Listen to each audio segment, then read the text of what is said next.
Alors bonjour tout le monde.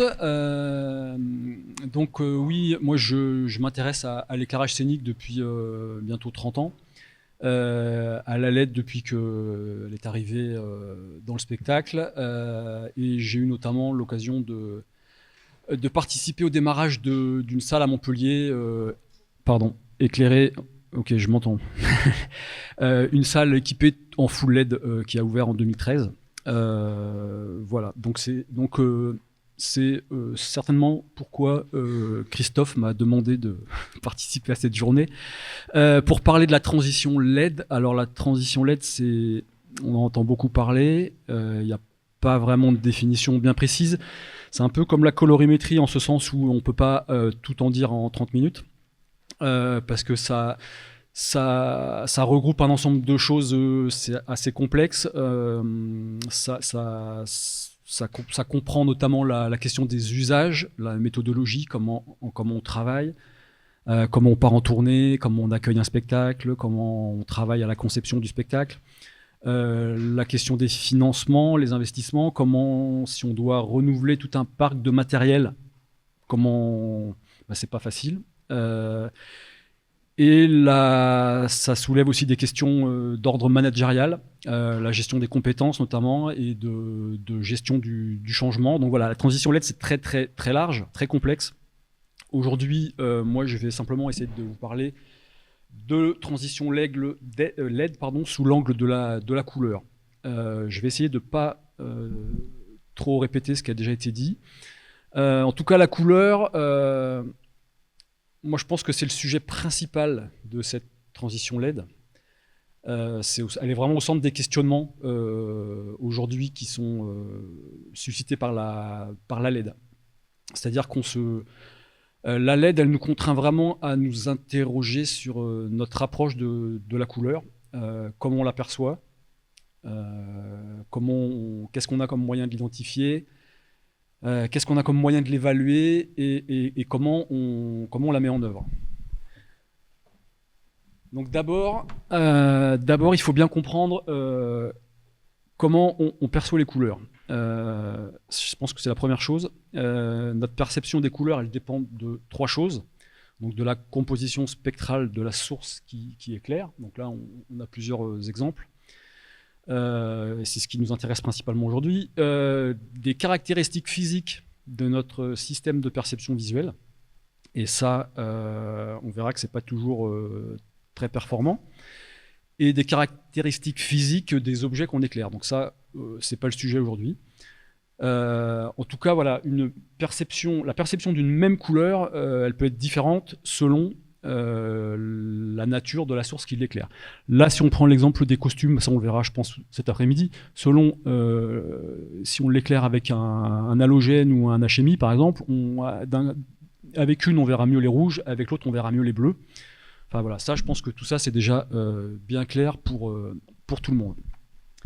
Donc, que dire de la source de lumière qui nous permet de voir les couleurs? Alors déjà, ce qui est première chose à dire, c'est qu'une lumière blanche, c'est forcément une lumière colorée. Et qu'elle est colorée différemment d'une autre lumière blanche. Voilà. Pour moi, on ne peut pas parler de lumière blanche sans parler de couleur, en fait. Donc, le blanc de référence depuis un siècle, c'est l'halogène. Donc, voilà, on voit le spectre de l'halogène. Donc, beaucoup de rouge, très peu de bleu. Pourquoi c'est devenu le blanc de référence? Tout simplement parce que c'était celui qui était disponible, c'était la source halogène, elle propose une lumière de bonne qualité, on peut la graduer, et voilà, elle a une température de couleur de 3000, 3002, les sources à 6005, on ne sait pas les graduer, enfin bon, elle s'est imposée d'elle-même en fait, cette source à 3002.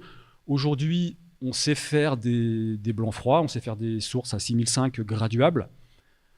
Peut-être que le blanc de référence, certainement, va changer, voire disparaître. Peut-être qu'on n'aura plus un blanc de référence, mais on aura des blancs, une palette de blancs. En tout cas, ce qui était bien avec cet halogène, c'est que il était le même partout, donc on pouvait percevoir les couleurs de la même façon partout. Quand on était en tournée, on ne se posait pas de questions, c'était quand même assez pratique. Aujourd'hui, on a des blancs chauds, des blancs froids, des blancs variables et des compositions additives multicolores. Alors je suis allé trop vite, pardon. Donc là, on peut déjà juste voir entre une LED blanc chaud générique, blanc froid générique et un halogène, qu'on a quand même des spectres très très très différents, et que donc on va percevoir les couleurs de façon différente avec ces trois sources. En plus de ça, bien sûr, il y a aussi donc des différences entre les différentes LED blanc-froid, les différentes LED blanc-chaudes, et entre les fabricants, ce qui rajoute de la complexité au niveau de la composition spectrale des sources disponibles. Alors, notre œil est-il fiable et performant ? On pense tous que oui, on pense que tout ce qu'on voit, c'est la réalité. En fait, non, pas vraiment. Donc ça, on l'a vu tout à l'heure avec Lionel. Les ellipses de macadam, en fait, ce sont des zones, tout ce qui est à l'intérieur, toutes les couleurs qui se trouvent à l'intérieur de chaque ellipse, on les perçoit de façon absolument identique. C'est-à-dire qu'on n'est pas capable, enfin notre œil, notre système de perception visuelle, n'est pas capable de faire la distinction entre toutes les couleurs qui se trouvent à l'intérieur, donc qui ont physiquement différentes, qui sont de compositions spectrales différentes. Donc ça, on appelle ça des métamères, ces couleurs de composition physique différentes, perçues de façon identique.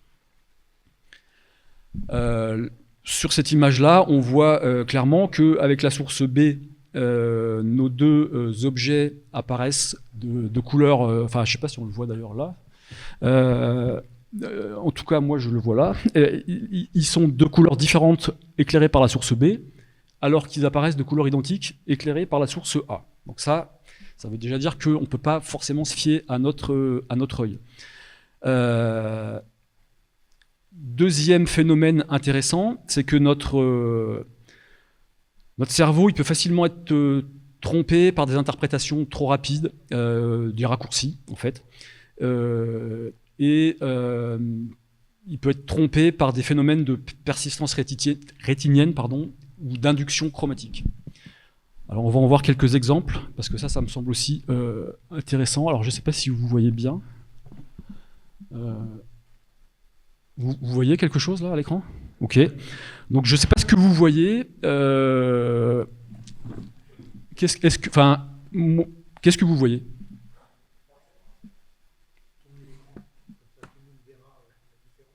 Bah, Ah, le mien ? Ouais. Après, c'est en petit. Je ne sais pas si vous verrez mieux sur l'écran. Non. Donc, en fait, on voit, enfin moi je vois en tout cas, trois cercles de couleurs différentes sur un fond un dégradé. Vous êtes d'accord avec ça ? Ok. En fait, les cercles sont de la même couleur. Exactement. C'est-à-dire si je reviens en arrière, pour s'en rendre compte, il suffit d'en fixer plutôt un des extrêmes. Les trois sont exactement de la même couleur. Simplement, c'est l'environnement dans lequel ils se trouvent qui fait qu'on les perçoit tous les trois de couleurs différentes. Donc là, on commence à se dire, l'œil, faut quand même peut-être s'en méfier un peu. Deuxième exemple, donc là, qu'est-ce qu'on voit ? On voit un échiquier, donc un échiquier avec une rythmique de cases foncées et claires, sur lequel est posé un cylindre qui produit une ombre sur l'échiquier, et deux cases notées A et B, qui sont de couleurs différentes, puisque l'une est claire et l'autre est foncée. Tout le monde voit la même chose ?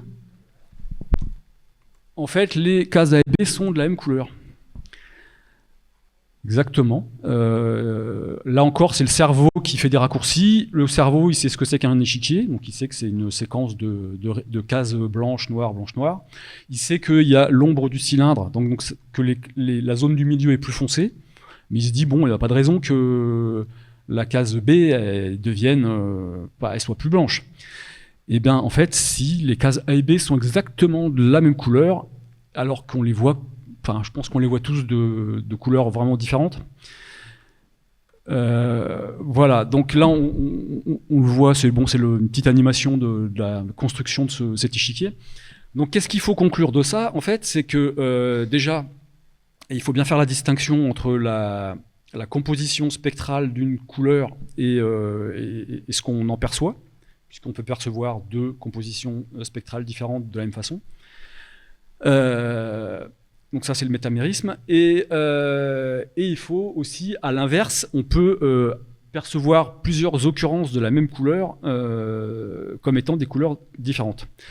Donc voilà, notre perception, elle n'est pas parfaite, il faut le savoir, c'est tout, et faire avec. Comment on identifie la couleur? Donc ça,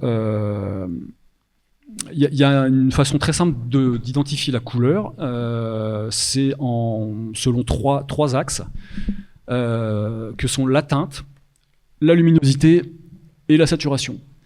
Donc, qu'on retrouve l'axe central de luminosité, la teinte ou toutes les teintes qui existent, et la saturation sur un plan horizontal.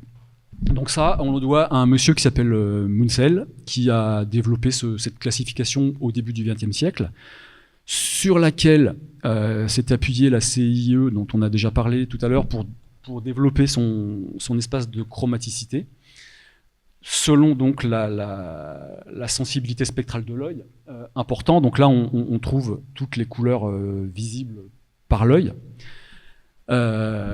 sauf que il ne s'agit que de chromaticité, donc que de teinte et de saturation, qu'il n'y a absolument pas de notion de luminosité, c'est-à-dire que toutes les couleurs sont représentées là avec la même luminosité. Donc ce diagramme, il est bien, il est chouette, on peut avec ça identifier n'importe quelle couleur visible avec uniquement des coordonnées x, y, mais ça suffit pas. Les coordonnées x, y, ça suffit pas pour identifier complètement une couleur. Il faut absolument avoir une notion de luminosité. Alors, est-ce que la luminosité, elle est vraiment importante? L'influence de la luminosité, elle est vraiment importante dans la couleur. Oui, alors je ne sais pas si on le voit bien encore une fois là. Ici, on a une même chromaticité avec des niveaux de couleurs différents. Donc on voit clairement là-bas au bout, j'espère que vous le voyez, on est sur du jaune en bas, du orange en haut. On arrive, le jaune, très très vite, c'est du kaki, du vert olive, et l'orange, c'est très très vite du marron. Donc on a bien les mêmes coordonnées x, y, mais la luminosité, elle est très très importante dans ce qu'est la couleur en fait. Alors je vais prendre l'exemple du 711 que vous connaissez sûrement tous, les éclairagistes. 711, c'est une couleur, donc c'est un bleu gris, pas très lumineux. Quand on essaie de reproduire un 711 avec un projecteur LED multicolore, donc on va aligner des projecteurs comme ça, on va en mettre un halogène avec un filtre. À côté, on va mettre des projecteurs LED et on va envoyer le projecteur halogène à full sur un écran, puis on va essayer de reproduire la même chose avec la LED. Et on va chercher, et on va se dire mais non, c'est pas possible, 711, on peut pas le faire en LED, absolument pas. J'arrive que à soit c'est bleu, soit c'est trop blanc, j'arrive pas. En fait, pour y arriver, si on n'agit que sur la teinte et la saturation, en effet, on n'y arrivera jamais. En fait, il faut baisser la luminosité du projecteur pour là pouvoir s'approcher de façon très proche du 711. Moi, j'ai fait l'expérience une fois avec un groupe. On avait 5 ou 6 projecteurs de marques différentes. Pour arriver à du 711, on était à peu près, selon les projecteurs, je crois me souvenir, entre 10% de luminosité, jusqu'à peut-être 30 en gros. Mais tous les projecteurs LED on avait tous joué sur la luminosité pour retrouver le 711. Sinon, c'était impossible. Donc cette notion de luminosité, elle est vraiment très très importante dans la couleur, et c'est pas forcément intuitif cette histoire. Comment on l'identifie comment on l'évalue, pardon, la couleur. Bon, l'IRC, on va pas revenir dessus. L'IRC, voilà, ça existe depuis un petit moment. C'est un petit peu périmé, surtout pour la LED. Donc, on essaie de l'oublier. On parle plutôt aujourd'hui de TM30, où là, on évalue des rendus de couleurs sur un échantillon de 99 couleurs, donc beaucoup plus riche que les 8 de l'IRC.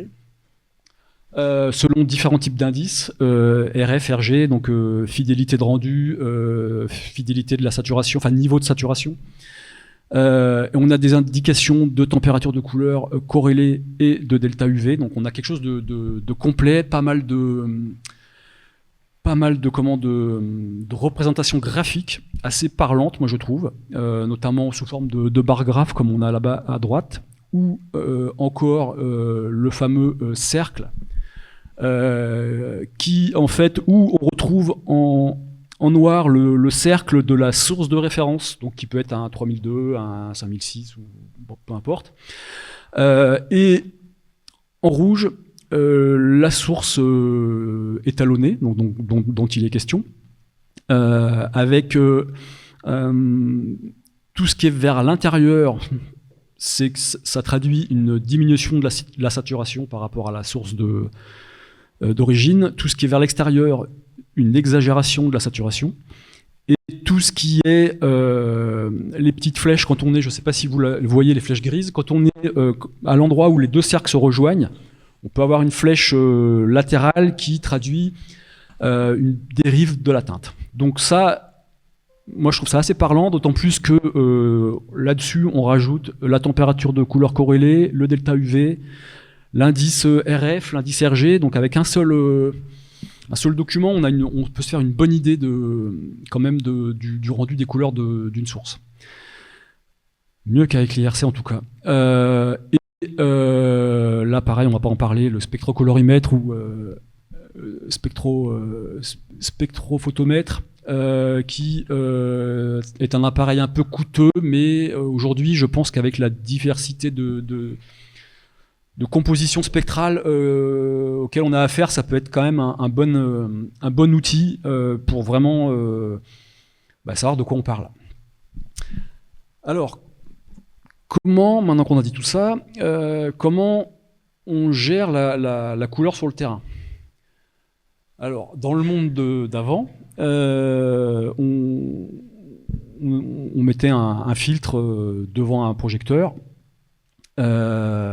et on n'avait pas de moyen de séparer la luminosité de la chromaticité. C'est-à-dire que dès qu'on allumait le projecteur, on produisait la couleur du filtre. Donc on avait une chromaticité qui était fixe, déterminée par le filtre, on ne pouvait rien y faire.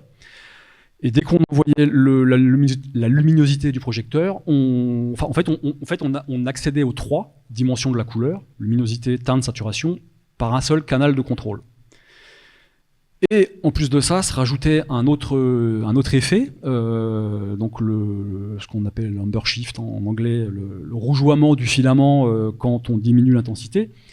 Donc ça, là-dessus, on n'avait pas du tout la main parce que c'est vraiment un phénomène physique. Donc on contrôlait les 3 paramètres de la couleur juste par un seul canal, et en plus de ça, venait se rajouter un truc qu'on contrôlait pas du tout. Donc voilà, je schématise, hein, mais en tout cas, c'était un peu comme ça. C'est un peu comme ça que ça se passe, la gestion de la couleur en soustractif, en fait. Aujourd'hui, en additif, on a la possibilité de dissocier le contrôle de la luminosité de celui de la chromaticité. Donc on peut vraiment agir indépendamment sur la luminosité, la teinte, la saturation. Ce qui laisse quand même, ça offre quand même beaucoup plus de précision et de possibilités. Alors, c'est quand même assez théorique parce qu'on l'aide dès qu'on fait de la couleur, il y a de la luminosité. Donc c'est quand même dès qu'on modifie une couleur en LED, on va modifier un peu forcément la luminosité puisque la couleur est générée par la LED. Mais en tout cas, on peut quand même dissocier les trois, ce qu'on ne pouvait pas faire avant. Comment ça se traduit sur une console ? Alors les consoles, elles proposent différents espaces colorimétriques. Donc ça, c'est une capture d'écran d'un EOS. Donc les plus connus, les espaces sont les espaces RGB, CMY, où en fait on a trois paramètres. Hein. CMY, c'est celui qui est apparu avec les premiers appareils asservis, puisque c'était des trichromies CMY. Puis est arrivé le RGB, puis sont arrivés les espaces HSI, teinte, luminosité, saturation. Et plus récemment, une variante où on peut du HSI où on peut directement rentrer des coordonnées XY, comme c'est le cas ici. Donc ça, c'est quand même hyper pertinent, parce que c'est vrai que non seulement on peut récupérer les coordonnées XY d'un nuancier Lee Filter ou de n'importe où, même Gamme Color ou n'importe lequel, on peut directement renseigner les coordonnées XY. Il nous manquera toujours la luminosité, bien sûr. Donc, c'est pour ça que là, j'ai volontairement fait deux copies d'écran, une avec la luminosité, parce que là, c'est ça en fait la nouveauté aussi, c'est qu'on peut maintenant enregistrer de la luminosité dans la couleur.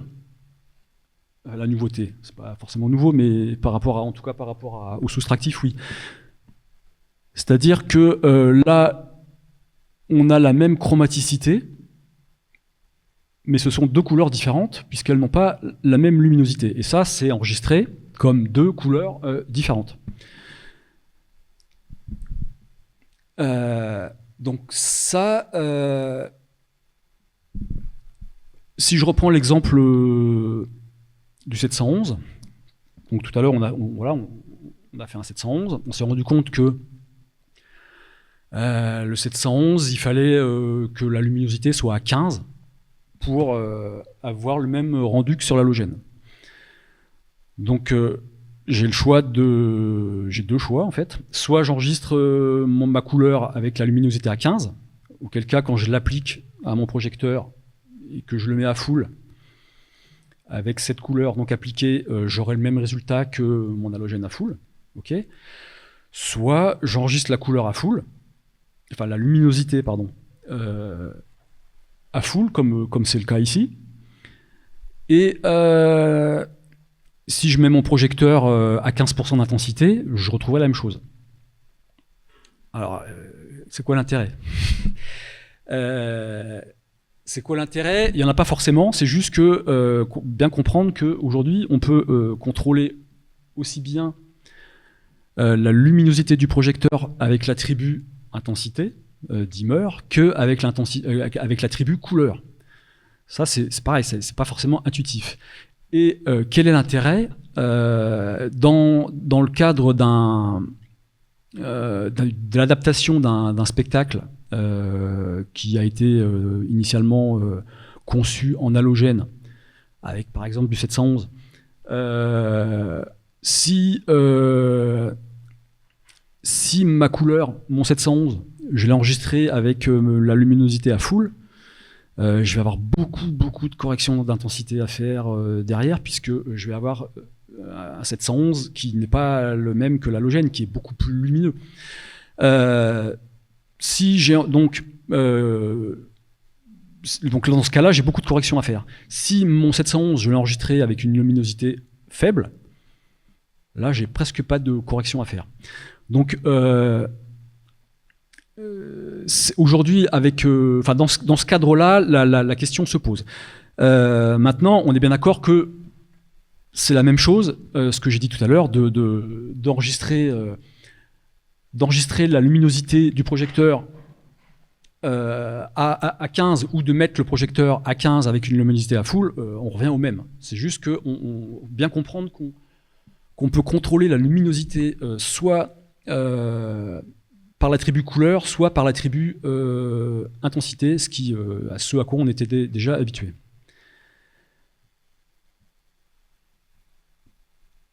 Alors, pardon, excusez-moi. Voilà, c'est donc j'étais là.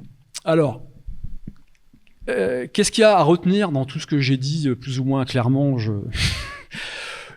l'entends. Déjà, pour moi, la première chose à retenir, c'est apprendre à travailler en la couleur, teinte, saturation, luminosité.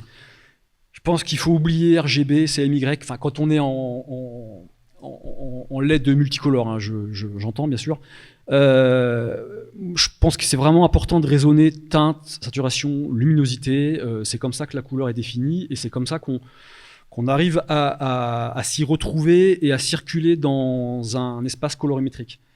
Si on commence à un projecteur à 6, 7, 8 couleurs, à essayer d'agir sur chacune des couleurs, on s'en sort pas. Donc vraiment penser teinte, saturation, luminosité et ne pas oublier la luminosité et bien penser luminosité en termes de couleur et pas que intensité. Et donc aussi ne pas oublier justement que cette luminosité, on peut la contrôler aussi bien comme on le fait d'habitude par l'intensité que par la couleur.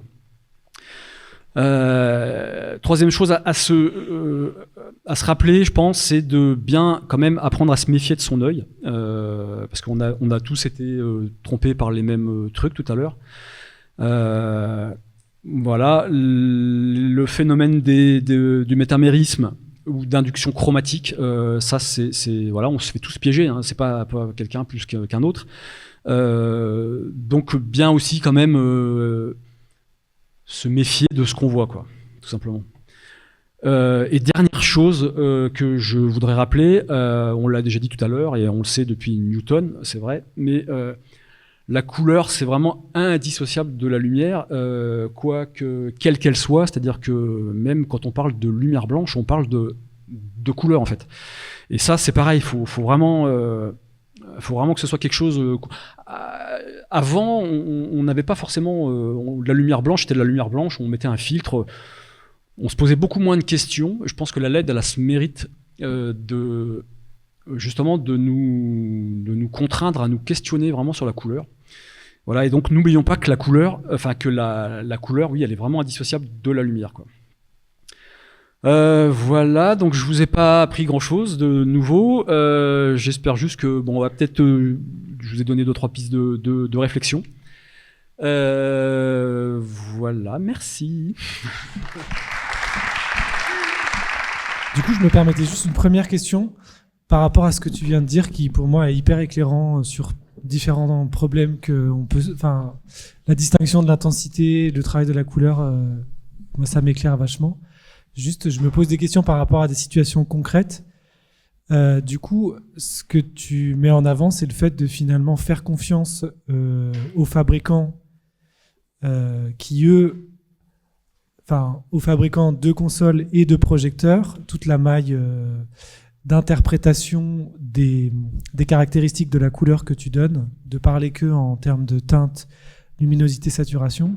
Ça sous-entend que finalement toute la chaîne qui va permettre de transcoder cette donnée en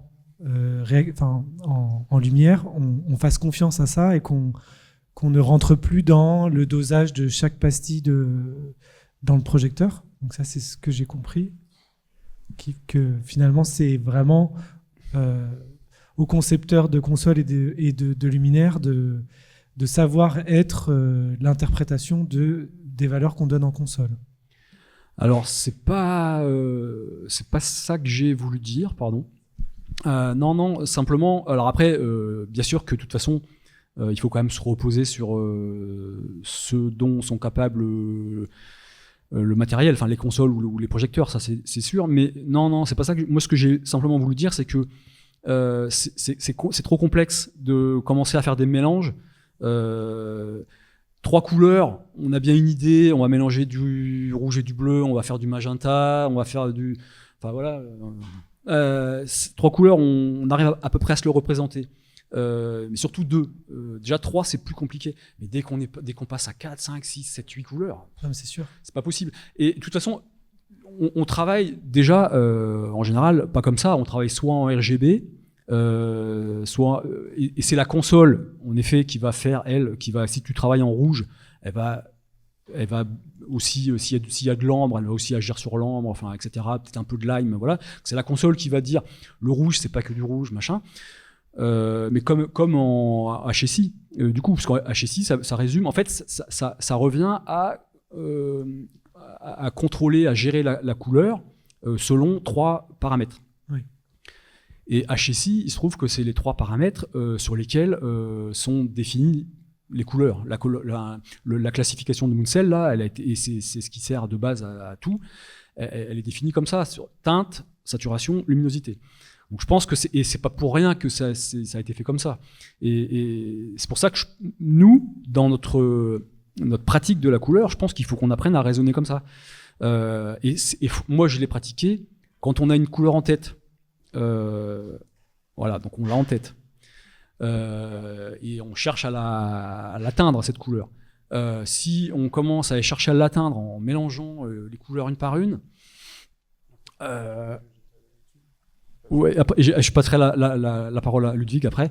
C'est hyper compliqué, tandis qu'en teinte de saturation, tout de suite, on arrive à se rapprocher hyper rapidement de ce qu'on cherche. Et après, par contre, il ne faut pas oublier de jouer avec la luminosité, parce que voilà, ça reste aussi hyper important. Et je passe la parole à Ludwig qui... Parce que du coup, ma question, c'est juste de savoir finalement, par rapport à l'idéal qui est celui que tu dis et auquel j'adhère par rapport à d'un point de vue conceptuel, souvent on se retrouve confronté avec une équipe technique qui nous dit dans quel mode tu veux les projos, dans quel mode tu veux la console, et est-ce qu'on joue sur l'IRC, sur les T2 parce qu'on peut changer, et du coup c'est là où concrètement moi ma question c'est comment par rapport à cette vision clairement intellectuelle de la pensée de la couleur que tu nous donnes là, comment nous la transposer à l'équipe technique pour que ça corresponde, quoi, et pour que la chaîne... voilà. Pour essayer de répondre rapidement un peu à toutes ces questions, il faut savoir qu'à chaque fois qu'on rajoute une couleur, technique, à partir des émetteurs primaires qui sont le rouge, le vert, le bleu,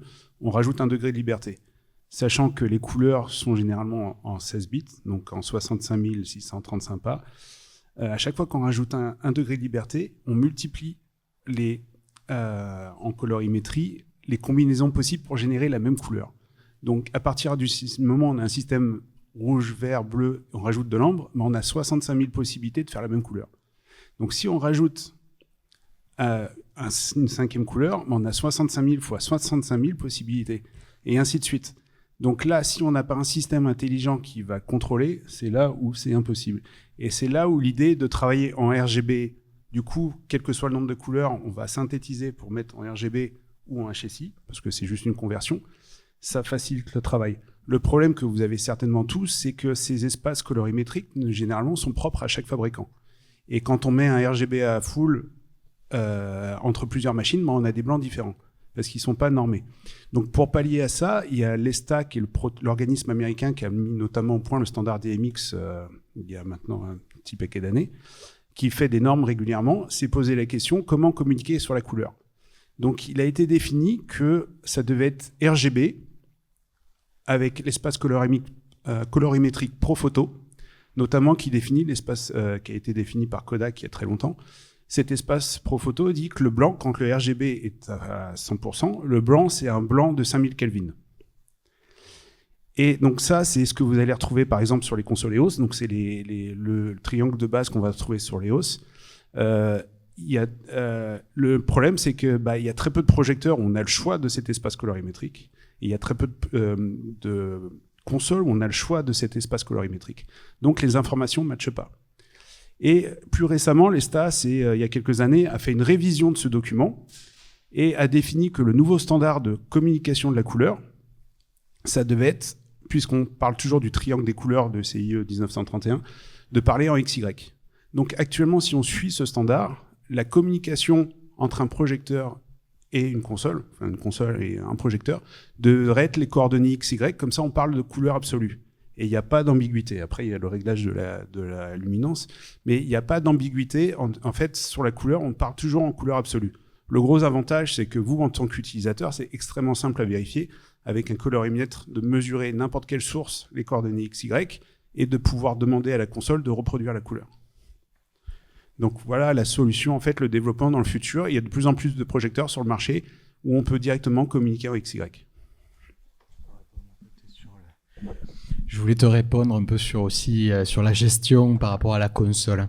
Parce que souvent, ce qui se passe quand on fait la création d'un projet, on va avoir différentes sources, on va avoir de l'additif, du soustractif, et on va se dire, OK, mais quel mode, exactement ce que tu as dit, quel mode, comment on va communiquer notre volonté aux opérateurs, et souvent, les personnes qui sont derrière la console n'ont pas cette notion de XY, et il va falloir qu'on trouve, nous, un moyen de communiquer avec eux. Donc moi, sur certaines, de plus en plus, en fait, on retrouve de la LED maintenant dans des salles. Je vais vous citer l'exemple du Châtelet, le théâtre du Châtelet, c'est une salle qui est très bien équipée, notamment sur des sources additives et soustractives. Et en fait, dans ma manière de communiquer avec les opérateurs, au bout d'un moment, en fait, c'était très compliqué. Et pour pouvoir faire une couleur, en fait, même une couleur de base, on pouvait passer 10 minutes pour trouver la bonne couleur. Et au bout d'un moment, j'ai dit, on va travailler justement en HSI, le mode que tu évoquais. Et ça permettait de clarifier aussi notre dialogue entre l'opérateur et moi pour pouvoir sortir la couleur que je souhaitais. Et ce qui est important que tu disais, Nico, c'est l'intensité. Parce que pour moi, souvent, on va faire une palette de couleurs, on va donner l'équilibre à cette palette pour faire, par exemple, un lit 711, mais on va pas forcément enregistrer l'intensité dans cette couleur, et on va par contre l'utiliser à différentes intensités plusieurs fois dans le spectacle. Et donc pour moi, souvent, je vais retravailler cette couleur-là, lit 711, et je vais faire une dérivée de cette couleur en travaillant notamment sur l'intensité. Il faut avoir ça en tête, parce que quand on va créer nos palettes en début de construction d'un spectacle, on n'a pas forcément la notion de à combien on va jouer cette couleur-là en termes d'intensité. Ouais, moi je voulais juste ce que tu disais, ouais, c'était surtout en fait le dialogue entre l'éclairagiste et le pupitreur, l'équipe lumière. Comment et je pense qu'en effet, d'ailleurs c'est ce que Mathieu vient de décrire. Moi je pense justement que la notion de teinte, saturation, luminosité, je trouve ça relativement simple et relativement parlant. Et après, libre au pupitreur de travailler en ce qu'il veut d'ailleurs, mais voilà. Mais toi, enfin, je pense que tous, et je pense qu'il faut enfin, après c'est que mon avis, hein, mais moi je pense que c'est des notions assez simples et que tout comme le XY d'ailleurs, coordonnées XY, c'est hyper simple, c'est transparent. Ouais. Ça doit être transparent, ça concerne la communication XY va concerner que la console et le projecteur. Donc c'est transparent pour l'éclairagiste. C'est être sûr qu'en communiquant en XY, on travaille en couleur absolue, donc il n'y a pas d'interprétation liée à la console ou au projecteur. Donc si le projecteur est bien calibré dans l'espace, du coup, on travaille dans les bonnes couleurs. Après, la console, elle est capable de faire la conversion, et à partir du moment où on travaille en XY, et ça, pour le coup, Léos le fait très bien, ou la MA3 le fait aussi, c'est de pouvoir dire, je veux travailler en HSI, mais après, c'est transparent, c'est la console qui va communiquer les bonnes valeurs en XY au projecteur.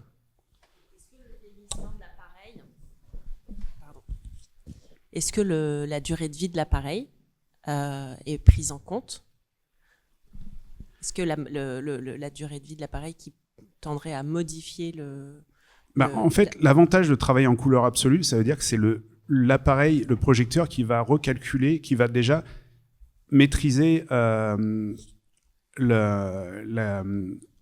toute la chaîne, parce que la chaîne de la couleur, elle est essentiellement soumise aussi à la température interne du projecteur. Puisqu'il faut savoir que dès qu'une LED chauffe, elle dérive et on modifie la couleur. Non seulement l'intensité, mais aussi sa couleur.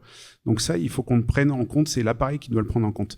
L'inconvénient de la plupart des appareils qui sont contrôlés en couleur directe, et ça, je recommande pas forcément les utilisations de couleur directe, parce que ça veut dire qu'on donne la console, c'est la console qui va faire le mélange de couleurs, et la console n'a pas forcément les informations déjà spectrales de base, et elle n'a pas les informations en temps réel, comment l'appareil va compenser en température et autres.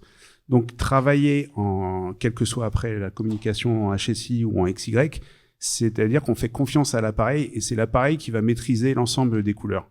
Et déjà, on est déjà beaucoup plus précis. Après, sur le vieillissement des LED, il y a des dérives, forcément. C'est extrêmement difficile de les quantifier, puisque ça va dépendre tellement de la sollicitation de l'appareil. Et en théâtre, finalement, les sollicitations, elles peuvent être extrêmement diverses. Les quantifier, c'est extrêmement difficile. Nous, ce qu'on peut anticiper en tant que fabricant, c'est de limiter au maximum de solliciter en température les LED pour éviter ces dérives. En fait, et c'est là où l'enjeu de la LED dans la fabrication des projecteurs, c'est la gestion thermique pour éviter de solliciter la LED pour avoir déjà, le meilleure efficacité possible, parce que plus la LED va être dans un environnement qui va être chaud, moins elle va être performante, et plus on va jouer sur son vieillissement. Je voudrais rebondir sur la communication. Principalement, j'utilise le Wi-Fi comme communication avec les techniciens, c'est-à-dire une palette que j'ai moi sur ma tablette, on dégrossit à la grosse, je veux un 711, et ensuite j'ai la tablette avec le crayon, et comme il s'agit de spectacle vivant, je regarde pas ma tablette, je regarde ce que je veux, quand j'y suis, je dis tu fixes. Et effectivement, on fixe en intensité. Et pourquoi ? Pour ensuite pouvoir utiliser cette couleur et, grâce à l'intensité de base, dériver, ensuite, comme tu fais Mathieu, sur une palette plus ou moins de luminosité différente, tout en conservant les spécificités des couleurs. De cette façon, ça va beaucoup plus vite. Parce que sinon, on peut passer des heures et des heures à avoir quelqu'un qui n'arrivera pas exactement au point qu'on veut sur le diagramme. Parce qu'évidemment, on prend le diagramme, puis on pose. Et ça fonctionne généralement très bien. Ensuite, comme je suis vieux, j'ai toujours travaillé la lumière avec la différence d'intensité. Et donc, les halogènes, effectivement, ça change de couleur en descendant, les épiscopes encore plus. Et donc, ça fait partie de l'utilisation de la couleur. Et ce qui est très compliqué, si on utilise de la LED, c'est d'arriver à retrouver les différences d'atténuation, c'est-à-dire l'augmentation du rouge à l'intérieur même, ou la diminution des bleus, à l'intérieur même du spectre coloré et de ce qui sort de ce soustractif. En résumé, quand on utilise de la LED, il faut travailler moderne et ne pas se préoccuper de l'halogène. Et quand on travaille avec de l'halogène, on travaille à l'ancienne sans se préoccuper de la LED. Quand on a les deux, c'est très compliqué. La seule chose à faire, c'est de faire avec ce qu'on a.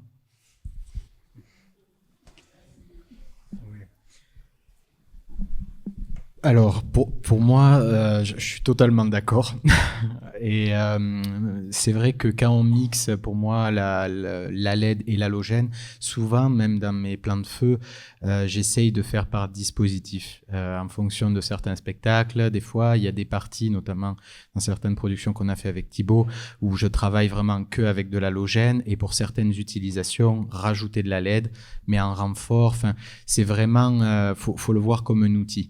Et par contre, pour l'histoire de la transition de couleur au sein d'une intensité, alors maintenant, différentes marques essayent de travailler sur justement ce travail de transition de couleur avec des motifs qui sont assez intéressants. Mais moi, en fait, j'essaye de travailler et d'accentuer ce que je veux. Par exemple, quand un projecteur va s'éteindre et que des fois, je veux que la couleur se renforce, quand il va s'éteindre, ben, dans la mémoire où il est éteinte, je vais rajouter en fait un changement de couleur. Donc en fait, on va partir sur la teinte, on va aller dans la mémoire où on a le noir, je vais rappeler l'intensité et la couleur de mon projecteur, je vais travailler sa teinte, je le mets à 0, j'enregistre la palette et on regarde ensemble ce qu'on fait au niveau de la transition. Mais c'est sûr que c'est un travail différent. Mais je trouve que des fois, là où on était fixé aussi par rapport à l'halogène, à une transition de couleur, ben des fois, sur l'extinction d'un projecteur, eh ben, on arrive à proposer aussi d'autres possibilités, plus vers le vert, plus vers le bleu, plus... Voilà. Mais c'est vrai que c'est un temps de travail supplémentaire et qu'il faut que la communication soit très bonne avec notre opérateur.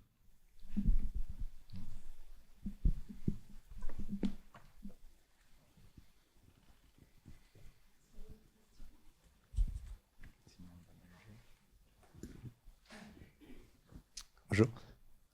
Je voudrais juste rajouter par rapport aux choses qui ont été mentionnées.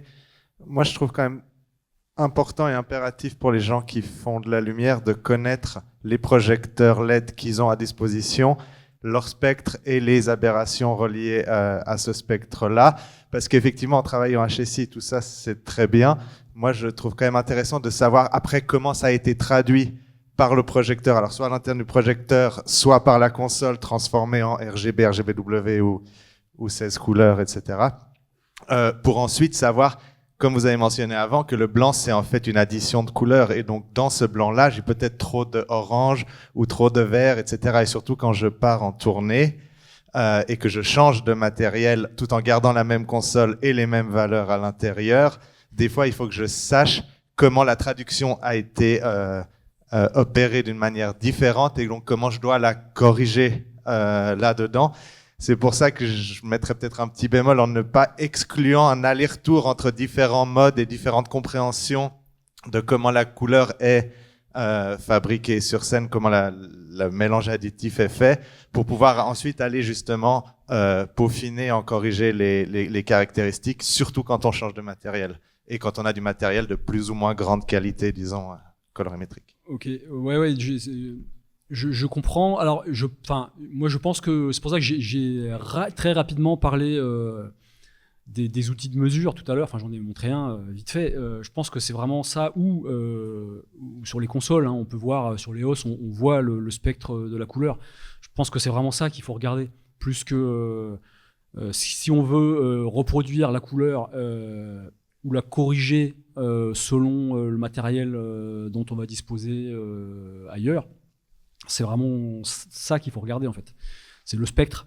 Et plus, je pense que le mélange